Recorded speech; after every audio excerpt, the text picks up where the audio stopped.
I'll cover all the expansions for Empires of the North in one video.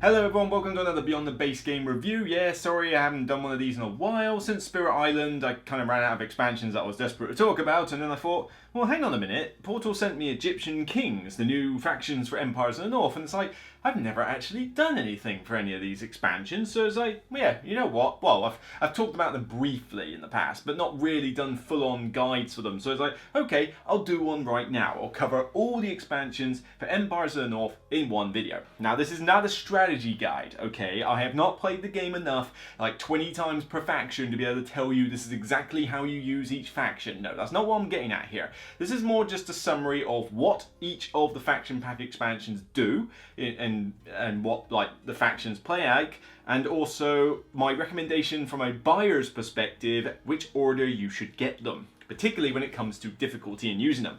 So, Empires of the North, well, you already know I love this game. This is one of my highest rated games. It's in my top 30, I believe, of games. It is basically the improvement of Imperial Settlers. Not to say that Imperial Settlers is bad, because I still have it on my shelf. It's just that is a bit of a different style of game to this one. I think this one kind of refined the formula and improved on it.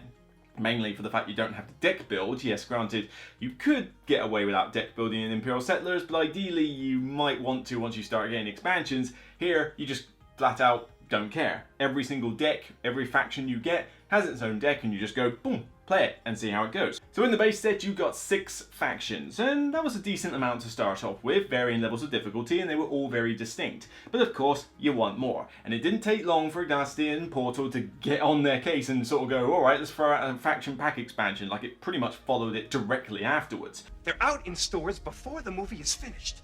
And then they've been doing a very good job of keeping this game fresh in people's minds. You know, they're constantly releasing out more faction packs for this. We've now got 4. We've had Japanese, then we had Roman, then we had Barbarians, and then we had Egyptians. And right, literally just now we've got Egyptians, which granted, theme-wise, we're kind of detracting from the whole Empires of the North. That's putting it mildly, 007. So first we got Japanese, and here I've got the rulebooks because I'm not going to remember the names of these clans off by heart, give me a break. But the Saikoro clan, difficulty level 9, this is one of my favourite clans in the whole set. It's also one of the trickiest, as you know, difficulty 9. The cool thing with this one is that it relies on you doing cards that gift things to your opponents, but in exchange for something else. So you got to be a little bit careful with how you decide, oh, you know, I really could use some of your fish there. Well, here, have a tomato. And it's like, well, don't need a tomato. Yeah, you do. You want my tomato, don't you? I take fish. You know, and you're sort of giving them something, but you're trying to come up with a better deal than they have. And I love that kind of interaction with the other players. I like the fact that you've got to think about what do they have, what do they not really care about getting, and that, what do I really want from them. And it's just a really cool, fun clan to play. That being said, you need to know how to play this game and how the other factions work really to understand how to play them properly. On top of that then, you also had the Umineko clan, Umineko. The hypertonic lion tamer. That one was on purpose. I'm not going to pronounce half of these, but difficulty level 8. This one is a little bit more of a weird one. And I'm actually kind of surprised it is difficulty level 8 and not 9 or 10, because it's got a slightly clunky mechanic of storage. Essentially, a lot of the cards will have storage where you put various resources on them, and at that point, you are allowed to do various cool actions based on how much is stored on there. But then you've got to like micromanage where these resources are. You can move them to other cards. You've got docking rules. There's quite a decent amount of rules in the book for how the storage and docking aspects of this clan work, and it's definitely one of the more fiddly ones in terms of extra rules to play. That's been said. So following that, we then had the Roman banners, and first we got the Trajana clan. It's Leviosa. I'm butchering these names, aren't I? But this one is all about resources. You really want the resources like crazy with this one, because a lot of the buildings with this get more expensive the more of the type of building you have. So your first one is pretty cheap, but then after that you progressively need more and more, and a lot of the cards say, you know, give up resources to get various points. So with this faction, you need a ton of resources, and you're going to be doing that with various effects that allow you to harvest quicker or harvest more. You're going to be using that harvest space on the action wheel a lot more. You're all about, give me the resources, and I can do my thing. That being said, they're pretty good at raiding other islands though, because they can get a lot of those axe tokens. So being Romans, they do what Romans do and conquer. That's kind of what they like to be. But difficulty level 7, you know, not the easiest faction in the world, but certainly there are more tricky ones than them. And then you've got the Flavian clan. Oh, come on! I think I pronounced that one then. Difficulty level 8. To be fair, a lot of the expansion clans kind of went to difficulty 7+ really. You didn't get a lot of the easy ones unless you were in the base set. But the Flavian clan is all about foundations. So the backs of the cards have got 2 different types of foundations on them, depending on what type of building they are, and various cards will allow you to get the foundations out into play. But you have a requirement, building requirement for a lot of the cards, that you need a certain amount of foundations out of particular types before you can play the card. So it's a little bit slower going. You've got to build up those foundations, and then it allows you to get your most powerful cards out. Other than that though, there's not a huge amount of difference with this one, and this is probably one of the clans I play the least overall, but that's not like a bad thing against it. It's still a fun clan, but it's just not, I much prefer to play Trajana in this than Flavian, but like I say, they're still both pretty good clans, and they're not too difficult to work mechanically either. It says difficulty 7 and difficulty level 8, but I didn't find them to be that hard overall. I thought they could be like maybe 1 level lower, but like I say, we could split hairs about difficulty levels all day. But Romans were a very good set. Now moving on to Barbarian Hordes. Now these have got some fantastic clans in there. These 2 clans are really good fun, and they're not particularly tricky either. Difficulty level 6 for the Urvart clan. This is the lowest we've had in the factions to date, and the idea with these ones is I mean, when you think barbarians, you think, oh no, they're going to raid my village and they're going to steal my stuff. That's not very friendly. Yes and no. They interact with opponents based on what you're doing, but they don't steal your stuff. What these guys tend to do is that they put these skull tokens on opponents' action cards, and basically if you activate those cards, that barbarian player gets a resource or some kind of bonus. But they get it from the supply, not from you. But it's usually based on what you're doing. So there's a little bit of restriction there. But it's not a case that they're stealing from you. So you haven't got to think, oh, I've lost my stuff because I activated that action. No, it's more of a case of, I'm boosting his resource supply because I'm using that action. So you've got to decide whether you're going to try and use different actions or get rid of the card if you have that capability. Or, you know, you've got to sort of gauge what you're doing when there's a barbarian player like that in the game.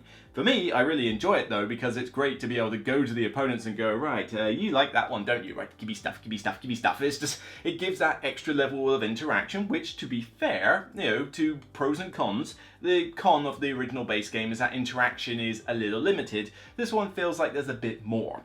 But the one I really liked from this one was the Boudica clan, difficulty level 5, so it's kind of in the middle. But if you like sailing, a lot of sailing, then this clan is for you. They have got a really cool mechanic where they basically have rafts and ships, and you can get multiple of them. You harvest based on which one you send out, so a raft gets you some resources, the ship gets you more, but a lot of their cards allow them to do various things with those rafts and ships. So you are trying to get as many of them as you can, build as many as possible, and then you can do all sorts. You can activate your various cards with them, or more like what I like to do is go out and sail with them, because the rafts can only go to nearby islands, which is a slight flaw, and they can only pillage. But that gets you points and resources, that's still pretty cool. But I love conquering islands, and the big ships can happily just sail out and go conquer islands to your heart's content, so you can end up with a big sort of empire, like a proper empire, in front of you with all these new abilities and islands. I love conquering islands, it's my favourite part in this game.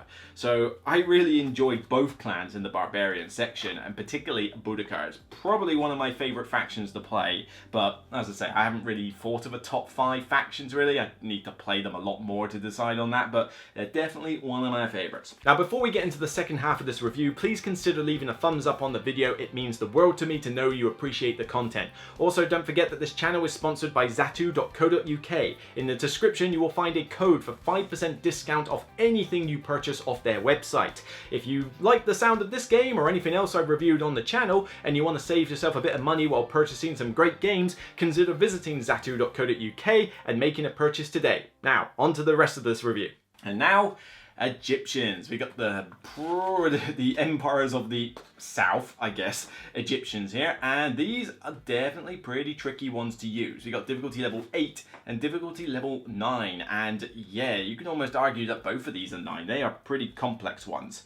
But essentially you have the, I'm going to butcher this name like crazy, the Hatshepsut clan. I award you no points, and may God have mercy on your soul. Okay, a simple wrong would have done just fine, but... Hatshepsut. You want to tell me how you pronounce that, come on.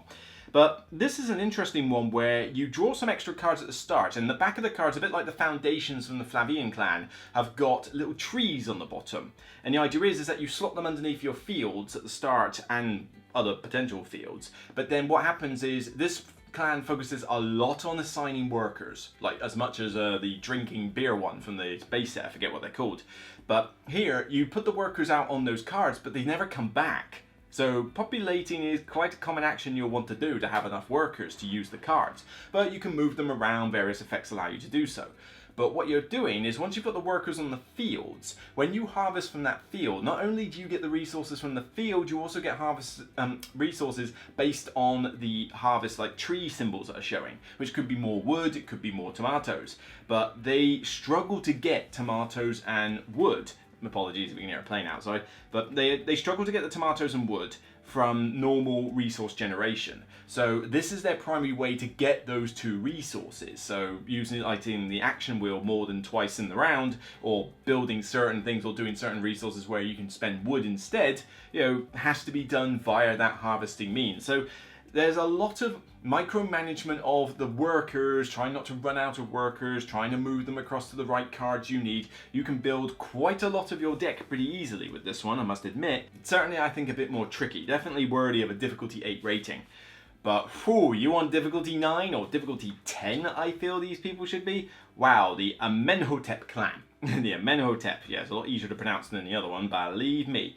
And these ones are all, the theme is weird. It's all about, did aliens come down and build the pyramids? Well, apparently they did, because their cards and artwork utilize a lot of the alien technology that apparently was around for the Egyptians here. Remember me! And the cool thing with this is, in the normal game, some of your cards are boost cards. So they allow you to do various actions, like, if I go and sail, I get to play this card and trigger something else. They're really cool. Here, pretty much every single card in your deck is a boost card. So there's all sorts of ways that you can play the card without having to spend resource on it. But there's a catch, because otherwise that'd be too powerful. The problem is that your locations go away if you don't keep a resource on them to maintain them. Some of them stick around, like I think your starting fields are fine in that, but future ones that you play down, you need to maintain them in order to keep them around, even though you've got really cool bonuses and scoring opportunities from the cards themselves, to keep them in play in front of you is going to get costly. So you need to get resources coming and going, you need to kind of pick your battles, like which cards am I happy to play and then just let go, but which ones do I want to stick around? You've got the ability on one of your starting locations to put resources on said card, so you can, from the get-go, you can start doing that whole micromanagement thing. But yeah, you've got to think pretty hard with these Egyptians. They are not an easy one to use. I would not give any of these to a new player, certainly not with the Japanese either. So, but still good fun to play, and some amusing artwork with tying into the whole alien theme. So obviously, you've gone out and bought Empires of the North. Congratulations, well done, you have a fantastic game in your collection. You've played it for a while, and believe me, you can get a decent amount of mileage from the base set before you even need to start considering these expansions. None of these are essential, alright? They're all great. They're all like Seal of Excellence, Seal of Distinction level like expansions, but they are not essential. Play the base game enough so that you thought, well, you know what, these 6 clans are good, but I'd like some extra variety, then start chipping into these. I recommend that you start off with Barbarian Hordes. That's the first one I recommend, but if you want something a little bit more challenging, or maybe you're not too fussed about the Barbarian Hordes, then consider Romans instead. Barbarians and Romans interchangeably should be your first 2 factions that you get. I personally think Barbarians is the best of the whole lot in terms of like difficulty balancing, how fun they are to play, the added little bit of interaction that one of them does for the skull tokens, and difficulty level 5 and 6, they're not much harder to use, if anything, than the base set ones, because the base set goes from like 1 to 7, I believe, or maybe there's an 8, I'm not entirely sure, but you know, these are kind of on par with the difficulty level of some of the harder ones in the base set, so it's not a massive jumping, like a massive jump to this one. The Roman 1, 7 and 8 is a little bit more of a difficulty curve in terms of like, oh, from the base set this requires a bit more insight, but it's not a great deal more. This is definitely the second easiest of the faction expansions. So, like I say, Barbarians first, then Romans, then it's kind of up to you what you want to do with Japanese and Egyptians, because these are definitely the hardest clans in the entire game to use. All 4 of them, but for different reasons. Although I would say that the Hatshepsut clan, or whatever, from the Egyptian one is not the most difficult to use. The one that gets you you put the trees underneath the harvest and you harvest them and you get different resources. You have to bear in mind that tomatoes and wood are a scarce resource for you, but it's not too difficult to figure out how to use the first one on here. Whereas with the Japanese one, that whole having to understand what your opponent's got, you know, how much is it okay to give the opponent in exchange for getting something better yourself, that takes a few games worth of practice to get used to. And certainly in terms of mechanics, Amenhotep is definitely probably the second most fiddliest, but the most fiddly is probably the Japanese Umineko clan with the storage and the docking phase. That's the definite one that I'm looking at going, okay, it's a little bit more harder to understand. Not terribly. I mean, it's not like you're going to be like totally confused how these work, but certainly compared to what you started with, they are the biggest jump. So it really comes down more to which one you think sounds better from a enjoyment perspective. Now, in my personal opinion, as much as I love the Saikoro clan from Japanese, I'm not the biggest fan of the other one. I like it fine, I'll still play with it, but it's one of the, you know, I've got plenty enough factions I will pick before I pick the storage one. Whereas both of them from the Egyptian kings are pretty sweet, but I would probably rather play Amenhotep than Hatshepsut. So it really is down to your own discretion, really, out of Japanese and Egyptian. I'm personally going to say, though, that in terms of how different they feel, I'm going to say Egyptian should be the third one you get, and then Japanese be your last one. But like I say, these ones could be very interchangeable between all the factions. So to summarize, Barbarians, then Romans, then Egyptians, then Japanese. That would be my personal, like, right, I'm going to pick 4 and this is the order I do, but you can interchange Barbarian and Romans based on your perspective of their playstyles, and you could interchange Egyptian and Japanese depending on their playstyles. But yep, they're all solid, they're great, and as you can see here, I've got a like pimped out copy of Empires in the North with the folded space insert. Yes, like I say, I'm definitely an advocate for folded space inserts. Here I have got every single card sleeved, all 14 factions, including the islands and the tiles, all in here, perfect, with room to spare for at least another probably 2 or 3 expansions, depending on how far they go with this. And then you've got trays for the ships, and then you've got trays for all the resources. This insert is perfect for Empires in the North. You will not be able to fit the Empires in the North cards in the normal insert this game came with, particularly if you sleeve it. I think even if you don't sleeve it, you'll have trouble fitting them in eventually. But after about a couple of expansions, you're going to be like, oh yeah, I kind of need to make more room in this insert. You know, the insert was good to begin with, but it doesn't hold up to all these expansions. You're going to need to, I mean, by the time you've got Egyptians, I think even if you don't sleeve your cards, you're really going to need to get an insert or take out the plastic one that came in the box. But I highly recommend this folded space one. It really does the job nicely. So that's it for me on this video. If you like what you see, then please consider leaving a thumbs up on the video. That like tells me that you appreciate the content, not to mention it's also good for the algorithm. Don't forget that this channel is sponsored by Zatu.co.uk. If the base set or any of the expansions take your fancy, then use my code in the description to get 5% discount on your whole purchase. Save yourself some money while acquiring a great game. As for some other content recommendations, if you want to find out more about other Portal games, you can check out the recent review I did for Vienna Connection, which is their new game in the detective lineup of games, or if you want to just find out about Portal games I like in general, I did a top 10 list of Portal games at the start of 2021. Check out that top 10 and you'll be able to find out about all sorts of great Portal games. Until next time, remember as always, it's only a game. Bye for now.